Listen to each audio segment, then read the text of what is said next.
Hey guys, it's Destroyer. Got a 75-point battle for you. Orboros versus Legion. Orboros went ahead and brought Mk3 with a big battle group. Got Gnarlhorn and Riphorns, the Feral Warpwolf, Warpwolf Stalker, Wild Argus, and the Razorwing Griffin, as well as two of the Everblight Scouts and the Druid Wilder, while Everblight is bringing two Carnivians, a Scythian, an Angelius, a Neraf, one Forsaken, and two of the Blightedness Shepherds, with Veil 2 leading them. And as well as a Nephilim Bolt Thrower. This is kind of just a play test for me to test my setup, so this is just a battle report here at my house. 75 points on a really small map, just really fast and bloody to kind of test things out. But I think it was actually a really good game, so hope you guys will enjoy. Here, turn one, Orboros is just moving up really fast. Just trying to get in position. I basically threw my light beasts to the wolves here, trying to get just the middle jammed up, so the Everblight wouldn't be able to get the charge of me, because I know Veil 2 with the bounding charge is going to be a real problem later. However, Everblight killed those, and I was just out of reach with my Riphorn Satyr, so only my Gnarlhorn got in.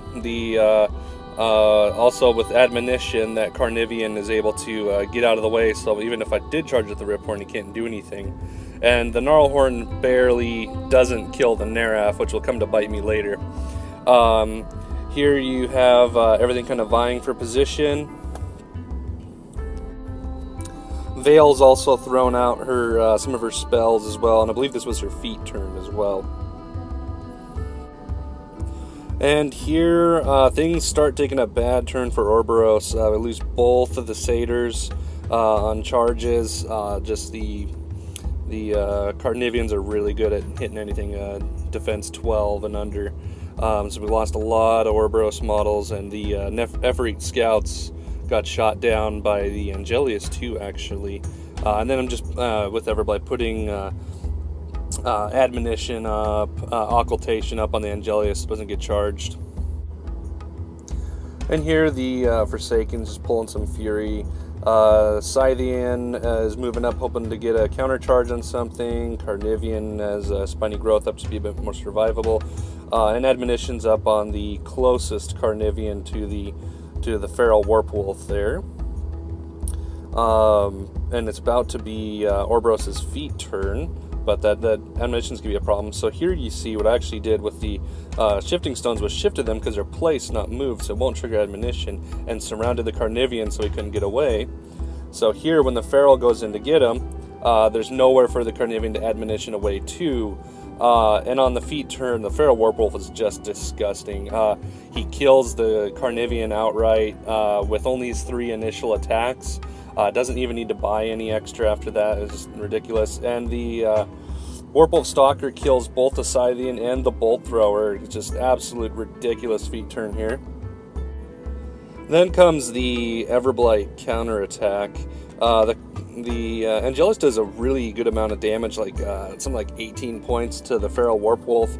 But when the Carnivian goes in to finish the job at Mat 6 against Def 14, I just should have been boosting the attacks more, I think.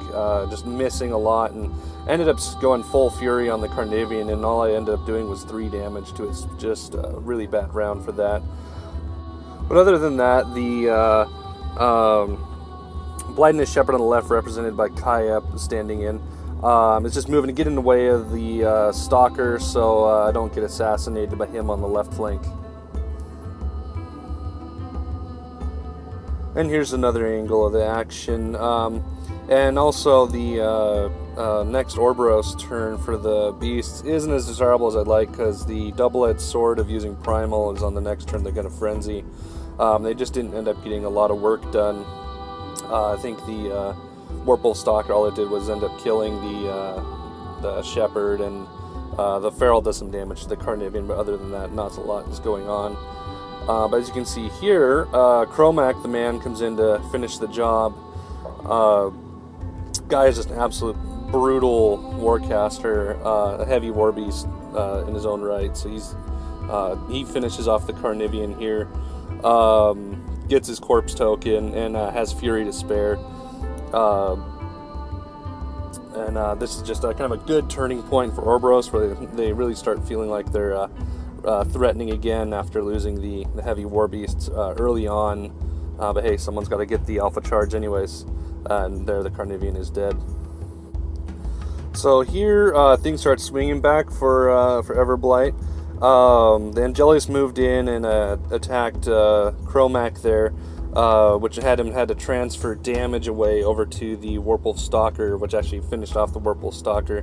The Neref moved behind the Feral and finished him off as well, so now it's just Chromac. And I also forgot to mention earlier, the Forsaken had actually used its light field ability and killed the Gorax light war beast, because she had something like it was like 5 dice, so that was just kind of another bad turn there.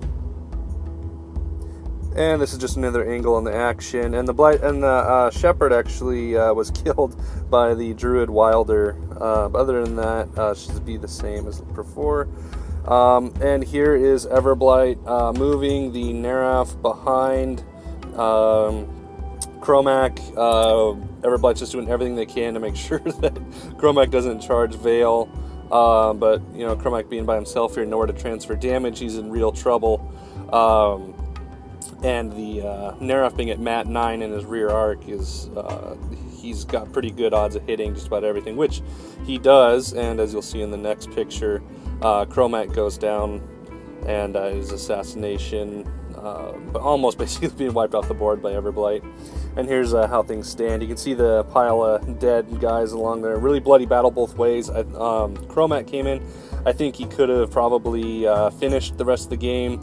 But he just got outnumbered by that Neref at the end. And really what it boils down to is it's the Gnarlhorn Satyr's fault, because he didn't finish off the Neref earlier. If the Neref been dead, wouldn't have been there to kill Chromac, and it would have been a very different ending. That said, Everblight really hit hard. I was actually surprised. I was going into this really testing Chromac 2 for Mark 3, because he's gonna be my Orboros build. But Veil with Everblight, I think, is one of the stronger casters right now, and her extra mobility is what really helps her out there, because when you have Speed 7 Carnivians, it's really helping you get the alpha charge on a lot of other things out there, which I think Everblight's really needing right now. Anyways, guys, this is Destroyer once again. Thanks for watching. Please like, comment, and subscribe for a new comment coming out soon. I will be playing against other people than myself, of course. But yeah, it's just kind of more of a test of things. And really look forward to bringing you guys more videos. Please let me know what you liked and disliked. Thanks.